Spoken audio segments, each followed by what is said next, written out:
Indian times news में आप सभी का स्वागत है। आज हम आए हैं डॉक्टर नितिन तोष्णीवाल इनके हॉस्पिटल में।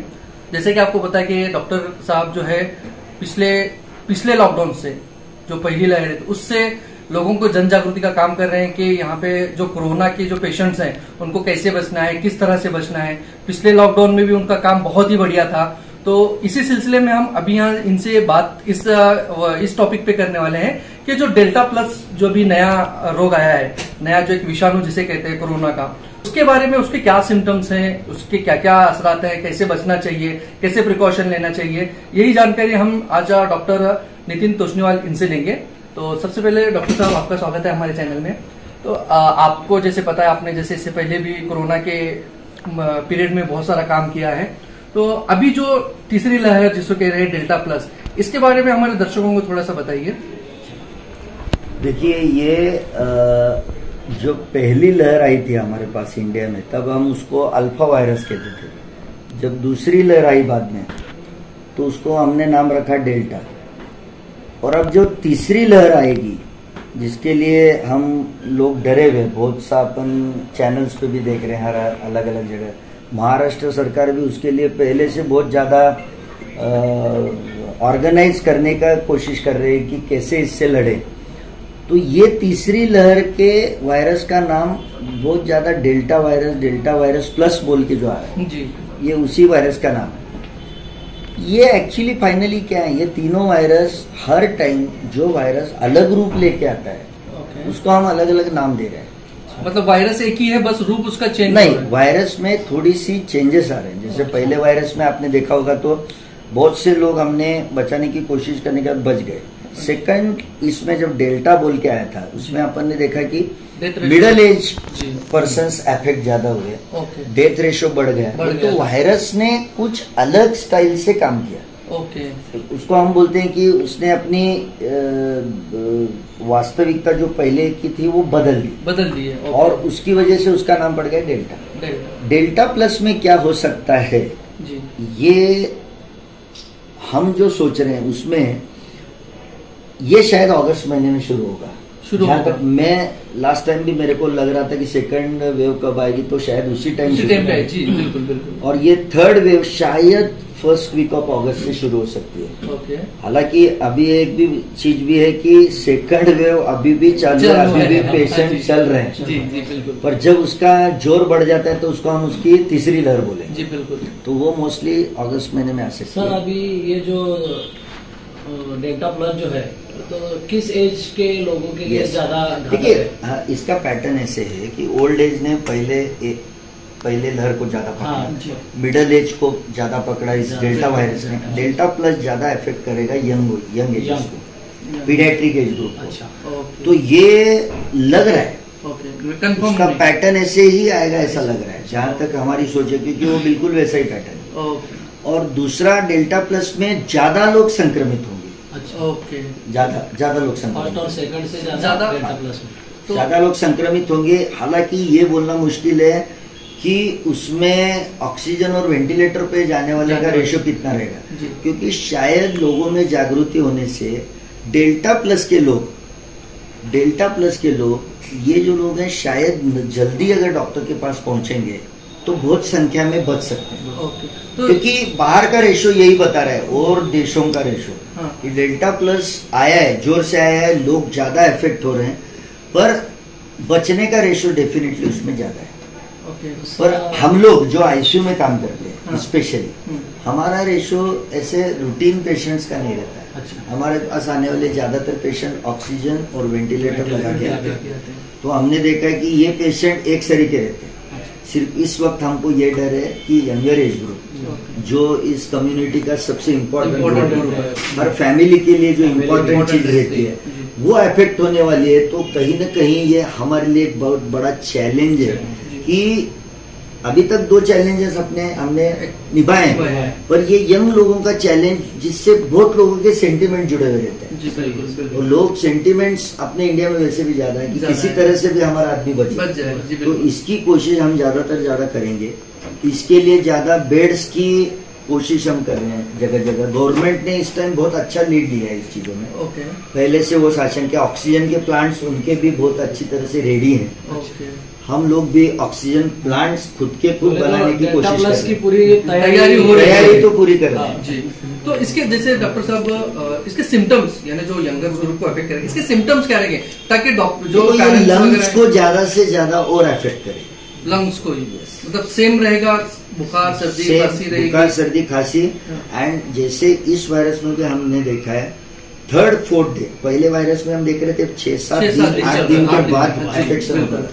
इस वायरस में 3rd 4th डे में मैक्सिमम लोग अफेक्ट हो रहे थे लंग्स, इमीडिएट शुरुआत होती थी, शुरू हो गया निमोनिया।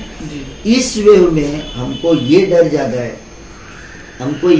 डर ज्यादा है कि ये वायरस जल्दी से जल्दी और अफेक्ट करेगा। अभी तक पेशेंट जैसे सिम्टम्स लेके आया, सुधरने के पहले उसको निमोनिया हुआ, सुधरने के पहले। तो फिर डॉक्टर साहब जैसे कि अभी बहुत सारे सोलापुर में भी कुछ स्पेशल हॉस्पिटल्स थे मतलब मिडिल एज के लिए वगैरह, तो अभी जो बच्चों के लिए आ रहा है वहाँ पे, यहाँ सोलापुर के जो लोग हैं उनके लिए कौन कौन से हॉस्पिटल्स या फिर कहाँ पे अच्छा? हम क्या बोल रहे हैं, जो हॉस्पिटल है वही हॉस्पिटल चलेंगे। उनके पास ऑलरेडी वेंटिलेटर्स है और लोग वेंटिलेटर्स ज्यादा से ज्यादा बढ़ाने की कोशिश कर रहे हैं। बेड टू बेड वेंटिलेटर हुआ तो बहुत अच्छा है, हर निमोनिया के आज वेंटिलेटर लगता है। बिल्कुल। तो उसमें एक ही चीज होगी कि ये जो पीडियाट्रिक डॉक्टर्स हैं, छोटे बच्चों के डॉक्टर्स, उनकी एडिशनल इन्वॉल्वमेंट करना जरूरी है। पैटर्न ऑफ वर्क सेम रहता है, पैटर्न ऑफ वर्क नहीं चेंज होगा, पर पीडियाट्रिक एज ग्रुप के हिसाब से पीडियाट्रिक डॉक्टरों का, बच्चों के डॉक्टरों का इसमें ज्यादा से ज्यादा काम उनका भी होगा। सर तो बच्चों का बोले तो ये डेल्टा प्लस का इस पे कितना असर, बोले तो डेल्टा प्लस का इफेक्ट यंगर एजेस में ज्यादा होगा, बच्चों में ज्यादा होगा, बच्चों में संक्रमित बहुत ज्यादा होंगे, पर बहुत कम संख्या में मरने जैसा होगा, क्योंकि इन लोगों की इम्यूनिटी बड़ी स्ट्रांग है। फाइनली इफेक्ट फिर होगा, ज्यादा ऑक्सीजन पे आएंगे, वेंटिलेटर पे आएंगे, ये एज मिडिल एज और ओल्ड एज।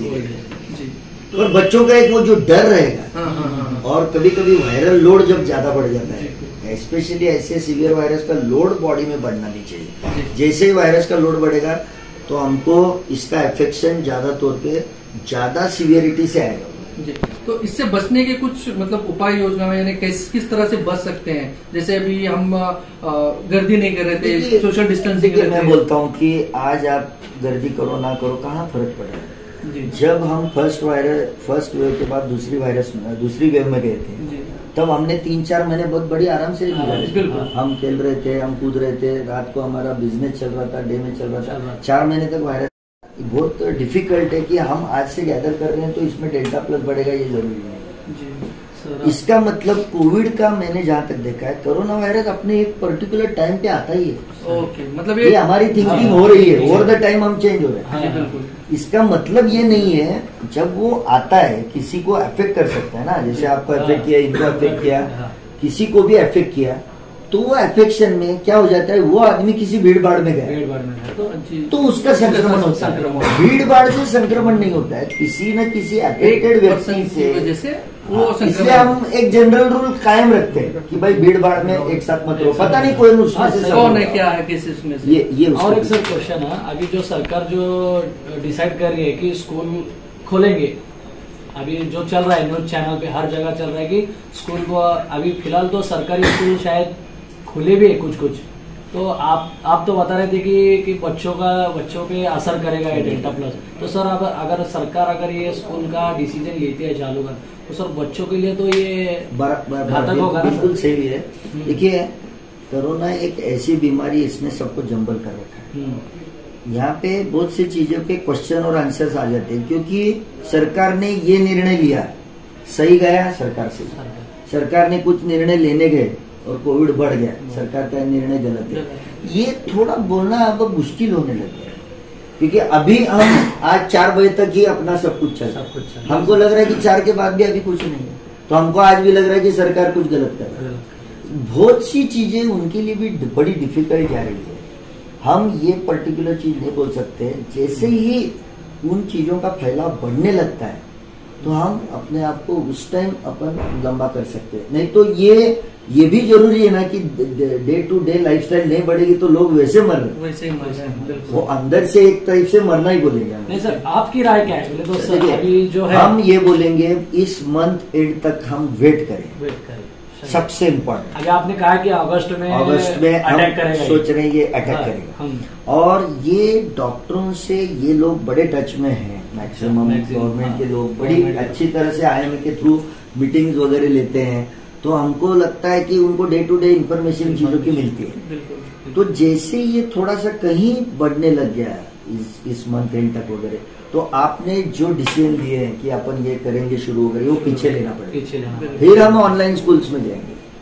तो अभी फिलहाल बच्चों के लिए रियलिटी में अपने को ये सोचने की जरूरत है। 1 महीने से उनका कुछ बिगड़ता नहीं, वो कोई इनकम सोर्स करने वाले लोग नहीं, उनके फादर मदर है, उनका काम भी चलता है, तो ये चीज चलती है। तो आप आपके माध्यम से वो बच्चों के पेरेंट्स को क्या कुछ कहना चाहेंगे हमारे चैनल के माध्यम से? पेरेंट्स को हमें कहना चाहिए कि अपने पेशेंस को मत खोएं। अगर स्कूल में बच्चा नहीं जाता है तो भी अपने पेशेंस बरकरार रखें। ये लड़के कोई अपना खुद का इनकम सोर्स नहीं कर रहे हैं, फाइनली इनका कोई नुकसान गवर्नमेंट कर ही नहीं सकता है, क्योंकि 1 या 2 महीने से उनका कोई फर्क नहीं पड़ेगा, वो उसको पास कर देंगे जो भी होगा। पेरेंट्स बेचैन है, हमारा लड़का पढ़ाई नहीं करे तो क्या। देखिए मैंने आज तक देखा है 10वीं 12वीं रही, किसने पिछले मार्क देते, 5वीं के मार्क, छठी के मार्क, 7वीं 8वीं, इन चीजों से कुछ फर्क नहीं पड़ा है। बिल्कुल। तो इम्पोर्टेंट जगह पे गवर्नमेंट कुछ अच्छे डिसीजन लेती है, 10th है, 12th है, कोई पोस्ट ग्रेजुएशन, इसको एंट्रेंस एग्जाम्स है, वहां पे थोड़ा बहुत फर्क पड़ता है कि 1-1 साल आगे जाना ये बच्चों के लिए मुश्किल है। पर जो यंगर एज ग्रुप्स है, ये घर में रहने से कोई बहुत बड़ी आफत नहीं आने वाली। तो जहाँ तक 1-8 महीना और अगर उसमें पॉज मिलता है कि भाई बच्चे घर पे रहे, तो इससे कुछ बिगड़ने वाला नहीं। जाना है तो जाना है। जैसे कि डॉक्टर साहब ने अभी कहा कि अगस्त के स्टार्टिंग में डेल्टा प्लस जो है ये हावी हो सकता है, वो भी यंगर मतलब बच्चों के लिए। तो हम जैसे डॉक्टर साहब ने कहा कि सभी हमारे जो दर्शक हैं, जो भी पेरेंट्स हैं, उनको हम यही अपील करेंगे कि सब्र से काम ले। 1-2 महीना अगर बच्चों की पढ़ाई, एजुकेशन वगैरह कहीं पे रुकती भी है तो उसका कोई ज्यादा नुकसान नहीं होगा बच्चों की पढ़ाई के ऊपर। तो सबसे पहले मैं डॉक्टर साहब का धन्यवाद कहूंगा कि उन्होंने इतनी अच्छी इन्फॉर्मेशन हमारे दर्शकों को दी और अपना समय देकर हमारे चैनल को एक छोटी सी बात दी। धन्यवाद डॉक्टर साहब। इंडियन टाइम्स के लिए मैं हसन माशरकर और मेरे सहयोगी सिकंदर सैयद और cameraman Sameer Syed. Thank you.